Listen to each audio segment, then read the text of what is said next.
eto daw pong mga dismissed na pulis ay idinetalye ang umano'y planong pagpaslang sa kanila at pagpapakulong ni Senator Bato de la Rosa.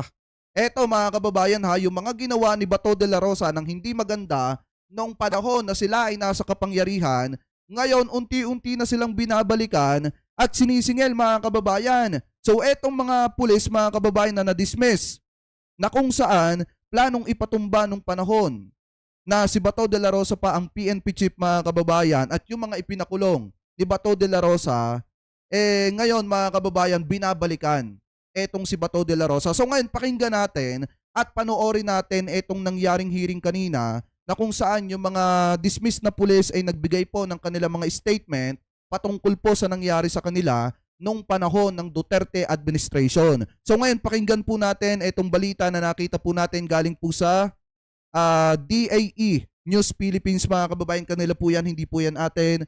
Gagawan lamang po natin ng reaction video. Sa mga hindi pa nakakapag-subscribe dito sa channel na ito, subscribe nyo po yung kanilang YouTube channel. I-play na po natin mga kababayan.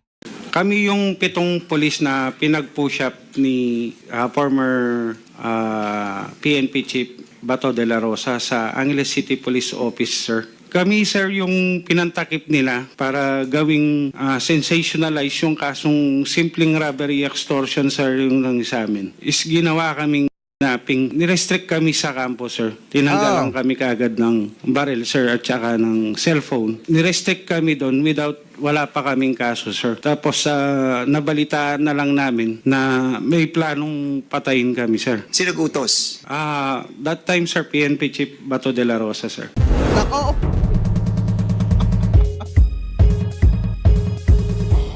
Mr. Sunny Reyes? Mr. Sunny Reyes? Yung mga taga-suporta ni Bato dyan ha, at saka ni Digong, ito pakinggan nyo to. Mga mismong dismiss na pulis po, ito mga nagsasalita dito ha. Yes, ano pong position nyo? Patrolman. Patrolman po. So, bakit po kayo na-dismiss? Mike po, Mike.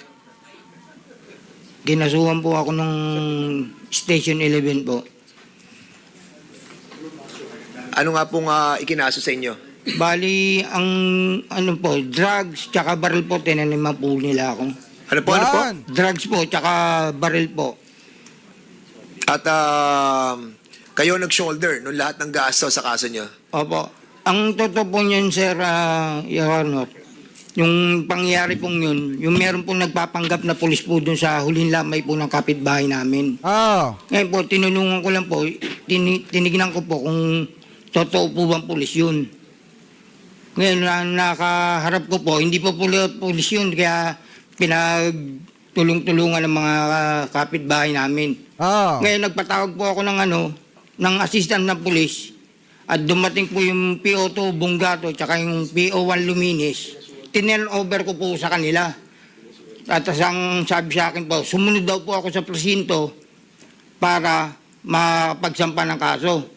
Pero nung pagdating po namin sa presinto sa Police Station 11 ng Quezon City, kami na po ang binaliktad, kinulong na po kami, na napag-alaman po namin na yung taong yun po, asset po ng Police Station 11 ng Galas, Quezon City po.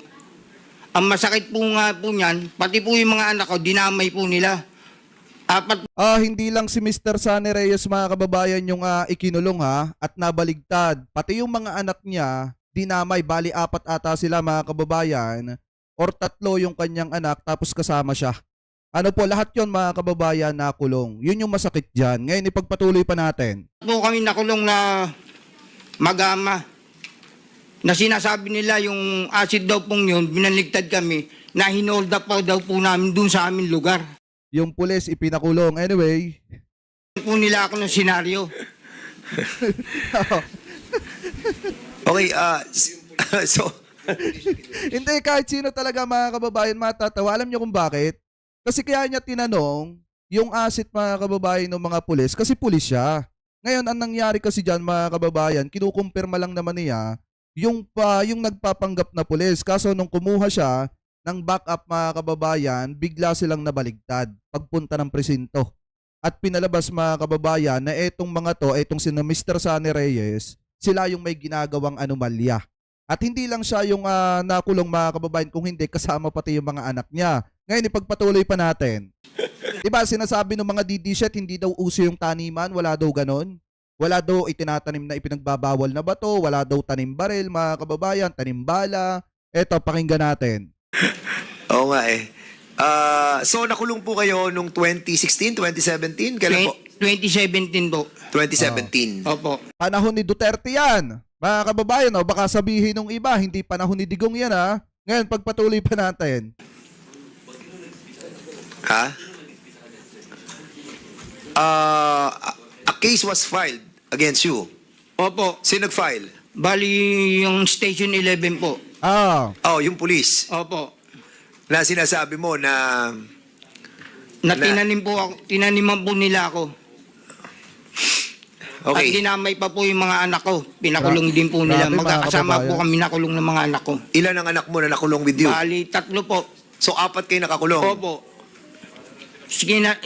Kinasuhan naman po sila ng robbery hold up po. Tsaka yung kinaso sa kanila. And during all this time na nakakulong po kayo, with all this allegation that you have mentioned, lahat ng ginastos nyo sa kaso ay sagot po ninyo. Opo. Sige po. At, Pero po na-dismiss man naman po lahat ng pinatong nila sa aking kaso. Yan, administrative. Absueldo po ako. Administrative. Sa administrative po, doon po ako na-dismiss po. Okay. Kawawa naman. Alright. So yung criminal, dismiss. Opo. Ito yung mga mahirap no? Na mga sitwasyon talaga that nakakaawa yung ating mga pulis na. For example, sabihin natin na hindi sila talaga involved. Kaya nga. Tapos ginawa nila yung kanilang tungkulin. At nagkaroon ng ganitong polisiya. And this was implemented. And then it happened. So, wala silang biktima sila. So, wala silang perang pang tanggol sa sarili nila. Ang naapektuhan siya at ang pamilya niya, karir niya. Alam nyo mga kababayan, sa totoo lang, etong nangyari kay Reyes na ito, kawawa talaga siya. Bakit? Kasi pulis siya mga kababayan na gumaganap lang, ginagampanan niya lang yung trabaho niya bilang isang pulis. Kasi kung titingnan mo pulis ka, may nagpapanggap na pulis na nakita mong nagpapanggap yung tao na yon. Hindi mo naman alam na asset pala yon ng kasamahan mong pulis din. Ngayon, tinanong mo etong si asset na ito mga kababayan, ang nangyari, ikaw pa ang nabaligtad. Ginagampanan mo lang naman yung tungkulin mo na yon. Tapos ang pinalabas, hinold up yung tao na yon, kaya pinagtulong-tulungan. Ang masakit pa dyan, nadamay pa yung kanyang mga anak. Ano po ngayon, ipagpatuloy pa natin. Yan ba yung sinasabi ni Duterte na sagana yung ating mga kapulisan, mga law enforcer nung panahon na siya ang presidente mga kababayan? Yan ba yung sinasabi ni Digong na maayos ang lagay ng ating mga kapulisan at pantay-pantay yung kanyang pulisiya? Eto na nga merong mga pulis na nagsasalita na kung saan na-dismiss mga kababayan sa kanilang trabaho, nawalan sila ng trabaho, nakulong pa sila at nakulong pa yung kanilang mga kamag-anak. Ang masakit pa dito kay Sir Reyes, yung kanyang mga anak kasama niyang nakulong. Ano po ngayon, ipagpatuloy pa natin. Reputasyon, dignidad. Yun ang nakakalungkot sa nangyari sa atin. But, yun na nga. But Mr. Chair, if yes. I'm not mistaken, ang naalala ko sa regional level, meron silang legal officer. But the problem is the numerous cases, hindi kayang i-handle ng legal office ng regional office yung cases ng mga police. I think what we need to do, Mr. Chair, is to augment funding, to augment yung lawyers sa legal office nila to handle cases para matulungan yung mga police. Ang problema ata, wala kayong gantong PNP? Ay, Kuya Butato, mega love shoutout Pakilike and subscribe natin yung channel ni Kuya Butato. Maraming salamat sa inyo Pagpatuloy pa natin. Wala tayong budget for this ganto Wala Kanina tinatanong ko kayo kung merong pondo na ginagamit for this kind of cases that kapag na-filean sila, meron ba tayong nire-release? And even giving them legal manpower? Like we mentioned earlier, sir, the PNP legal assistance extended to PNP personnel facing are those cases that falls under the service-connected cases only, sir. But if they will be facing a case that is separate or outside of the official performance of their duty, sir, Yeah. they will be the one to shoulder their legal representation, sir. Tama yon. Kasi this one hindi siya, ano eh. Kaya nga kanina sabi natin, categorize eh. Yung mga 195 na natanggal at 399 na 98 na may kaso, i-categorize natin para at least alam natin kung sino yung mga tutulungan talaga. Di ba? So, So what is ClickUp? ClickUp is an all-in-one productivity software. Wait lang may ads lang. Anyway, shoutout sa inyong lahat Thank you sa mga nakasuporta Yeah, pagpatuloy pa natin. ASAP, para at least alam yung pondo na hihilingin natin kay Speaker for that purpose. Kasi ang pangako sa atin ni Speaker that he will be helping yung mga kasong legitimate during operation. And even yung mga na-dismiss will be helping them. But, of course, kailangan legitimate at talagang biktima sila ng war on drugs as well. Sige, Congressman Caraps, and then we'll be proceeding do sa dalawang victim pa saka do sa pamilya. Okay, go ahead. Ano lang po, just a short interjection with regards to the legal problem in the organization of the PNP. Kasi ganito po, cases filed against police officers in line of duty, dapat police talaga yon. Okay? But, for example, in the case that was mentioned by Reyes, that is not in line of duty. Now, pag wala sang lawyer, doon sa sapaw. Diba? Kung wala kang lawyer, doon ka sapaw. But, still, kung gusto ko lang balikan yung question of the legal problem, no, services in the PNP, ang problema kasi, Mr. Chairman, ganito po yon. We have discussed it several times even in the previous congresses. No? Ang problema kasi, for example, if I am a lawyer, instead of entering the services to the PNP, I'd rather apply for the PAW. Kasi mas malaki pong sahod sa PAW kumpara mo sa police na abogado that will be assigned sa IAS. Yan pong reality. Diba? For example, lawyer ka. Pag pumasok ka sa police, with all those requirements and qualification, qualified ka na, you have fulfilled all those requirements. What is your rank? Major, di ba? O kapitan? Kapitan, di ba? First entry is police captain ka. Now, magkano sahod ng police captain? Ngayon, less than 100,000, di ba? Oh, less than 100,000. But, if I am a lawyer, I'd rather apply for the PAW than the police. Kasi, mas malaking sahod ng lawyers Sa new PAW. entry sa PAW kaysa sa police. Tama. Kaya yun yung isang problema dyan ng talagang sa police. We cannot hire as much as we want lawyers for the police kasi napakababa po ng sahod. Kasi first entry mo, kapitan ka, what is the salary of the police captain, yun po yung sahod mo. Yun talagang problema. Now, kaya siguro, you have to study the local government code, same time yung PNP law, na yung IAS, kung gusto nating suportahan ng todo, pwede naman yun, but ang salary grade siguro patasin natin para mas maraming abogado na papasok dun sa police, not entering the police service, but dun sa legal ng police, no? Dun Tama sa yun. IAS. Kasi nga naman mga kababayan, yung iba kasi mga abogado kaysa pumasok po sila sa pulis mga kababayan, doon sila mag-entering, ang ginagawa nila, nag-a-apply na lang sila sa PAW. Kasi nga naman mas malaki ang sahod mga kababayan ng mga abogado sa PAW kaysa yung mga abogado na nagtatrabaho sa pulis mga kababayan. So anong dapat gawin? Tama nga naman yung sinasabi dito ni Congressman Paduano na i-increase, dagdagan yung sahod nung ating mga kapulisan, mga kababayan, especially yung mga abogado na pumapasok dyan sa PNP. Ano po ngayon, ipagpatuloy pa natin? Yun yung pong pwedeng maging remedyo. But as of now, kaya yan ang hinarap natin dahil kahit lagyan pa yan natin ng malaking punto dyan. Still, the question is, Sabi dito, kahawig mo si Sam Melby at si Mike Cervera. Kapatid ko po si Mike Cervera. Yung mga nagtatanong dyan. Anyway, pagpatuloy pa natin. the scarcity of lawyers within the police organization. Mr. Chair. Yun yung problema talaga dyan. And of course, siguro talagang dapat manawagan din tayo dito sa counterpart natin, no, sa Senate. Because in here, sa atin po sa Kongreso, yung House Bill number 6509, pending pa to sa Senate, yung pre-legal assistance to uniform personnel. We approved this with the Committee on Justice. 2022 pa to, naalala ko na aprobahan na natin to, providing free legal assistance to any officer or uniformed personnel of the Armed Forces of the Philippines, the Bureau of Fire, Bureau of Jail, Coast Guard, PNP, na facing any charge before the prosecutor's office.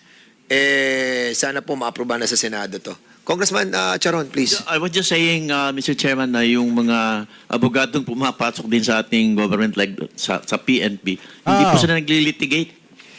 Nandun lang sila as in an advisory or rendering legal opinion. Yun po ang trabaho ng mga lawyers sa government offices. Yung naglilitigate talaga, yung pumupunta sa yung mga abogadong nandyan sa PAO at saka yung private lawyers. Yung mga nasa nasa government. If I am not mistaken, hindi po sila naglilitigate unless they ask permission from the chief of the office na mag-engage in legal practice of the profession. I don't know if that is correct. Please reply on that, General Pajardo. Sir, for proper context po, sir. Yung mga PNP lawyers po natin, sir, ay nire-represent po yung mga pulis natin na kakasuhan. Yan po yung sinasabi po natin na applicable doon sa mga service-connected cases. Just like nang binanggit po, sir, ni Congressman Gomez, sir, na may mga subject ng police operations na nagka-countercharge sa police, yun po ay nire-represent po ng ating mga PNP lawyers. At marami na po silang cases won in favor po ng mga pulis nating nakakasuhan, sir. Chair, so it is just clear na kulang talaga ang mga pulis sa PNP kasi it's not happening in the provinces. Ang daming policemen, when I was still in the private practice, pumunta sa private lawyer. At meron namang IBP na sinasabing yung de officio na nagre-render po tayo ng serbisyo na walang bayad. So yun ang ginagawa ng mga abogadong private kasi yung mga pulis napakarami. Walang nag-a-attend ng mga abogadong tiga PNP na nag-a-attend ng kanilang kaso sa korte or sa fiscal's office. So yun po nangyayari sa ground. Hindi ko alam kung asan yung merong maraming abogado sa PNP. Mr. Chair, Kasi, Congressman Goma. I just want to find out if do we already have an approved bill in augmenting yung legal services ng PNP? Yeah, I just mentioned that we have already Ito, punta na tayo sa exciting part, mga kababayan. Ito yung mga di umano, mga ipinakulong, mga kababayan, nitong si Bato de la Rosa. Di umano, mga kababayan, na hindi ko naman sinasabi na yan talaga. Pero di umano, etong mga magsasalitang ito yung mga daplis na ding ipatumba nung panahon ng Duterte administration at nung panahon na si Bato de la Rosa, mga kababayan, ang PNP chief. So ngayon, ipagpatuloy pa natin. Approved. Committee on Public Order and also Committee on Justice. House Bill number... Approve on third reading, Mr. Chair? Yeah, okay na tayo. Pending in Senate? Yes. So pending in Senate? Pending in the Senate. Yeah. Pre-legal assistance for the PNP. Pending kasi. Dapat kung mahal ni Bato de la Rosa, mga kababayan, ang ating mga kapulisan, di ba, lagi nilang sinasabi na isa sila sa sumusuporta sa PNP. So kung mahal nila yung ating mga kapulisan, mga kababayan, i-approve na nila yung nakapending dun po sa Senate kasi sa Kamara wala na namang problema. Etong panukalang batas na ito, mga kababayan, tanging napepending lang dyan po sa Senado. So kung talagang mahal ni Bato de la Rosa at ng mga taga-Senate, mga kababayan, yung ating mga kapulisan, bakit hindi pa nila i-approve ito? Ano po kasi tanyo, hanggang ngayon nakapending pa dyan sa Senado etong panukalang batas na ito. Anyway, ipagpatuloy pa natin. Anyway, proceed muna tayo doon. Sana tapusin natin itong si Jason Ibe. Yan. Mr. Jason Ibe, ikaw naman, bakit ka na-dismiss?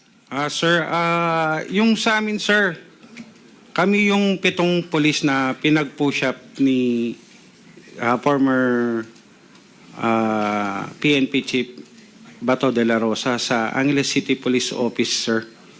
Kami yung... Bato de la Rosa, makinig ka ng mabuti dito ha sa sasabihin nitong si Ibe. Mga kababayan, sana napapakinggan ito ng mga taga-suporta ni Bato at saka ni Digong. Anyway, ipagpatuloy pa natin. Ba't kayo pinag-push up?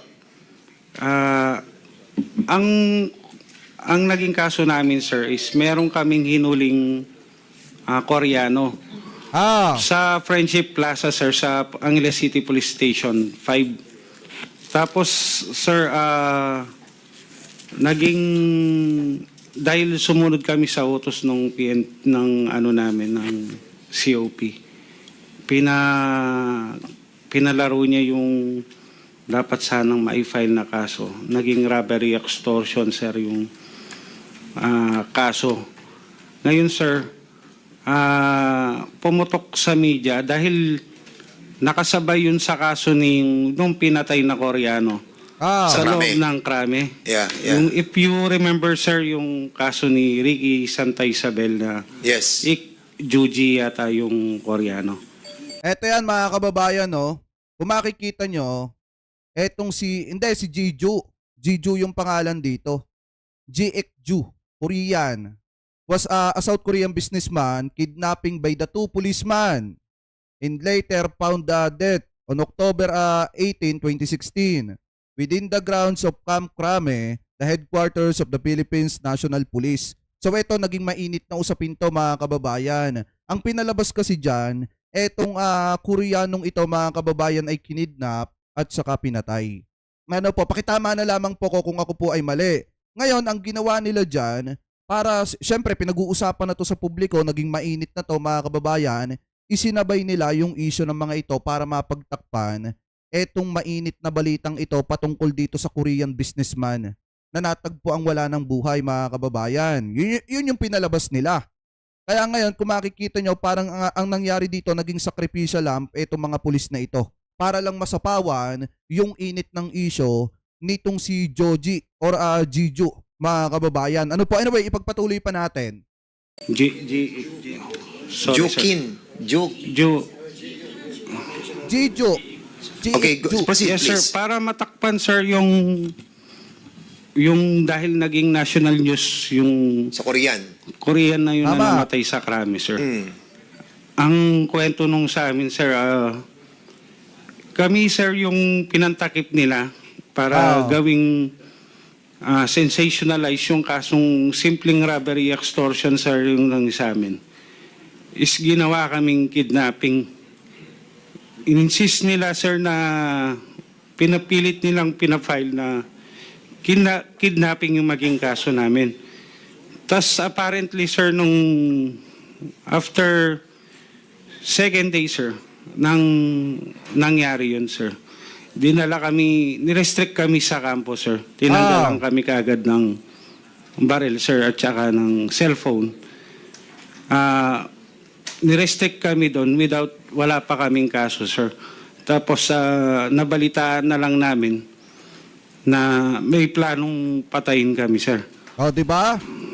Ng mga taga-Krami ata or Etong kaso nyo, it's not, hindi siya involved yung operation nyo tungkol sa illegal drugs. Hindi, sir. Robbery extortion lang po yun. Well, anyway, ang pinag-uusapan natin yung sa, sa EJK, no? Yes, But sir.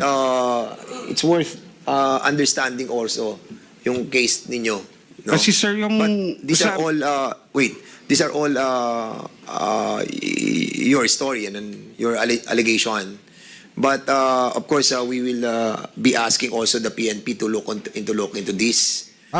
Kung talagang, but sino administrative dismiss kayo, right? Yes, sir. Yung about sa criminal case din, sir, dismiss. Anong natin doon, for example, na dismiss tayo sa criminally? Sir, yung po kasing nangyari sa amin, sir, kung if I may, sir, tutuloy ko yung... Sige, go ahead. Para malaman lahat, sir. Publicly kasi, sir, na pinaya kami wala pa kaming mga na-file na kaso. Tapos, sir, lahat ng kasong, lahat ng gastos, sinyoldar namin, sir. Grabe, yung no? pambayad ng abogado.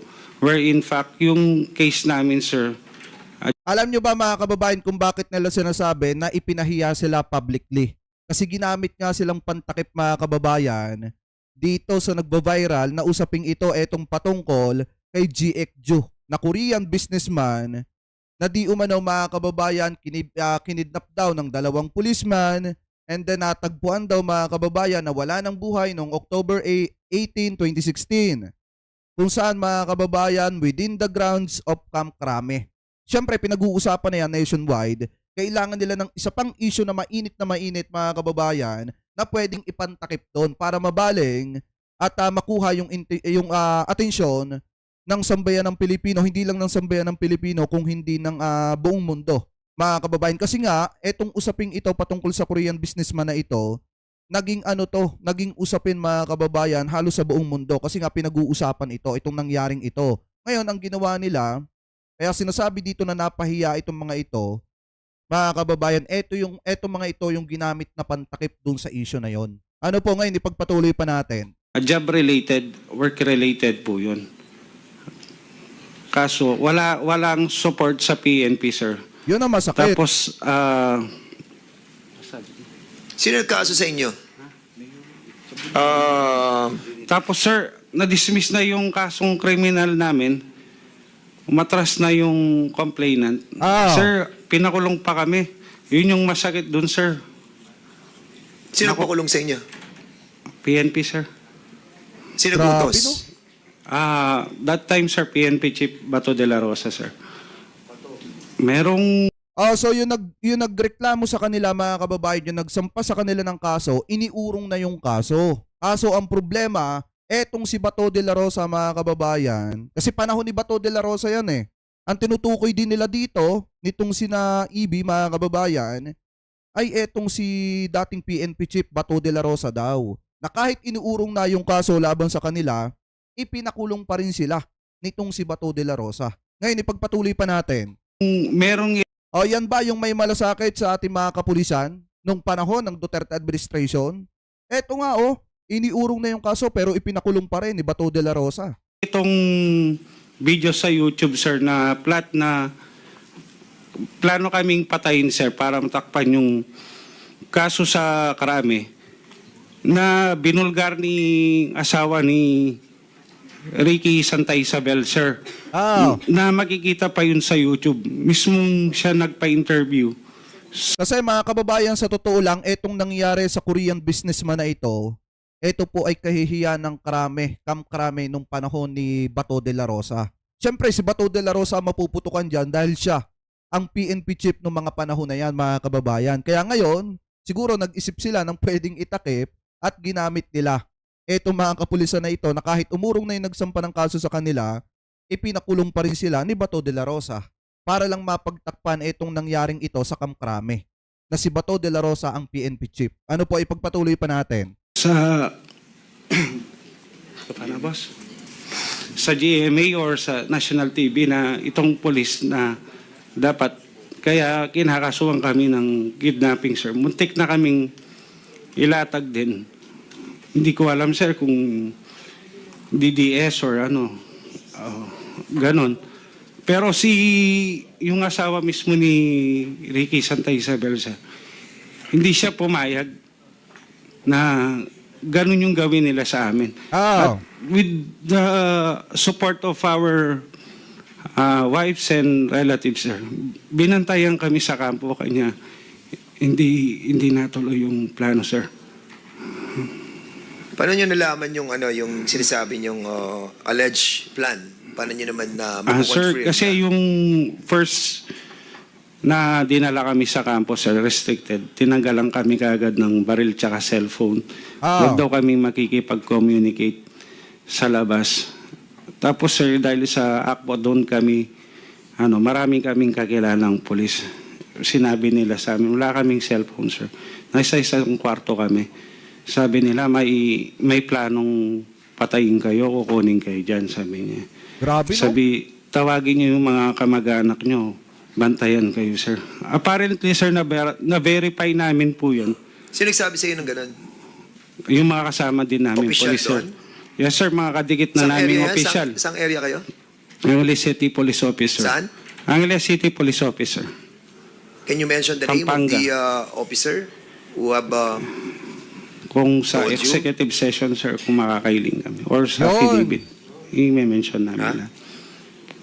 Sige, siguro mag-affidavit ka Tapos, na sir, lang. yung nagpatibay doon sa sabi-sabi na yun sa station, sir, ay sa campus, sir. Yung mismong asawa ni Ricky Santa Isabel, sir, na Sino si Ricky Santa Isabel? yun po yung suspect na police. Krami, sir, yung sa AIDG na pumatay doon sa Korean. Koreano. Yun! Okay, let's proceed sa next, si Mr. Richard Agapito. Richard Agapito. So, ibig sabihin, mga kababayan, yung pulis, yung asawa ng pulis na nakapatay dun sa Koreano, yun yung nagtimbre dito sa dalawang to, mga kababayan, na itutumba sila. Kukuhanin sila doon and then ipapatumba sila. Hindi lang alam kung sino yung magpapatumba sa kanila, pero isa lang naman yung itinuturo dito na nagpakulong sa kanila at nagdidiin sa kanila, which is etong si Bato de la Rosa. So malaki ang posibilidad, mga kababayan, na kapag ka humupa na yung issue patungkol dito sa Korean businessman na di umano napatay nung pulis dyan sa may Camp Crame, mga kababayan, ipapatumba na rin itong mga ginamit na ito, itong mga taong ginamit na ito para walang sumingaw na issue, mga kababayan. Yung mismong pulis, yung asawa ng pulis na nakapatay, yung mismong pulis na nakapatay dito sa Korean, mga kababayan, yung asawa nun, nagtimbre sa kanila na ipapadukot nga sila at itutumba. Kaya ang ginawa ng mga pamilya nitong mga taong ito, binantayan sila para hindi makuha. Kaya ngayon, buhay pa etong mga ito. Ano po ngayon, ipagpatuloy pa natin.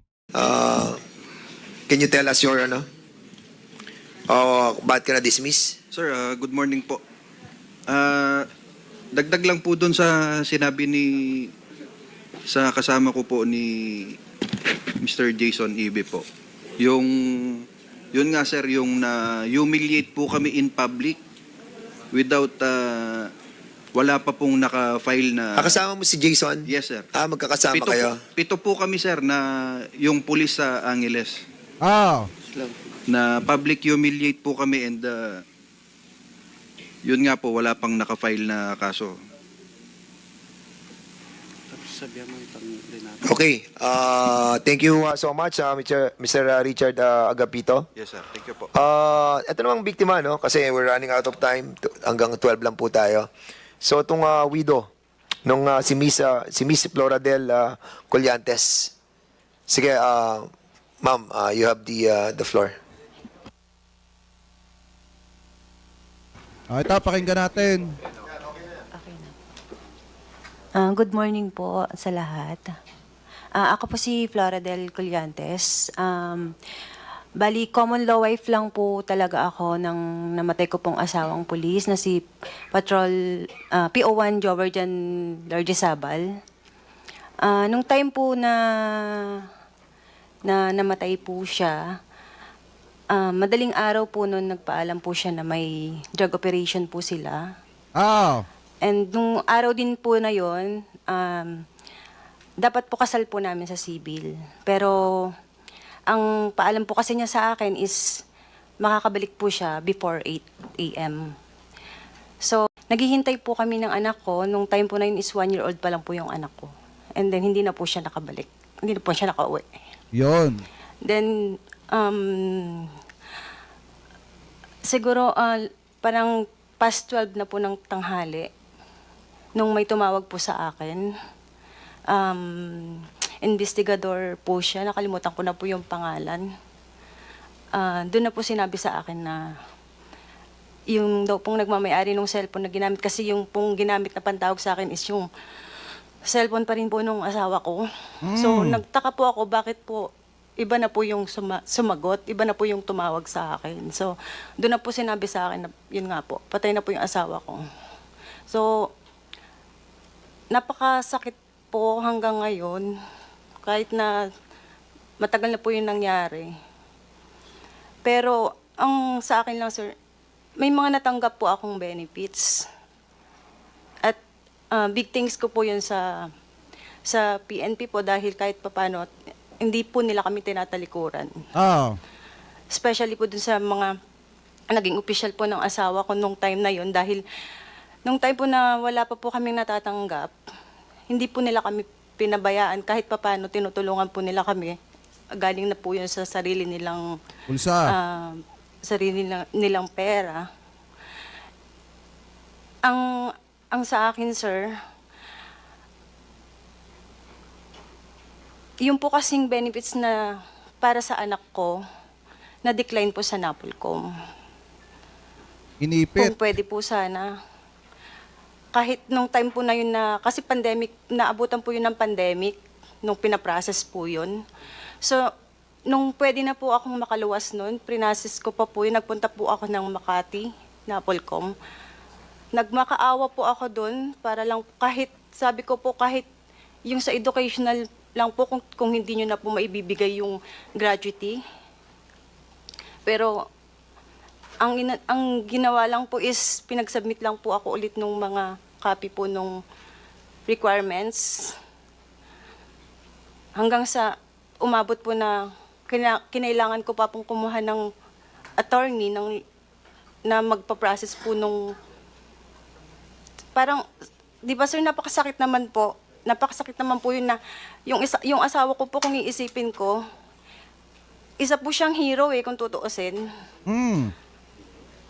Na kaya niya po kaming iwanan para lang po magsabisyo sa bayan. Tapos, pagdating po sa benefits, ganun po yung mangyayari. Para po sa isang katulad ko, lalo na po solo parent po ako ngayon, ang hirap po. Makikita niyo po, dala ko po yung anak ko dito. Kasi, mahirap. Kahit po minsan sa trabaho ko, dinadala ko po siya. Tapos, yun lang naman, sir. Actually, hindi lang po ako yung widow na ganito yung case. Marami po akong alam, kakilala. Pero, yun nga po, bilang ano na rin po, sana po mabigyan din po ng pansin yung mga cases po namin. Kasi,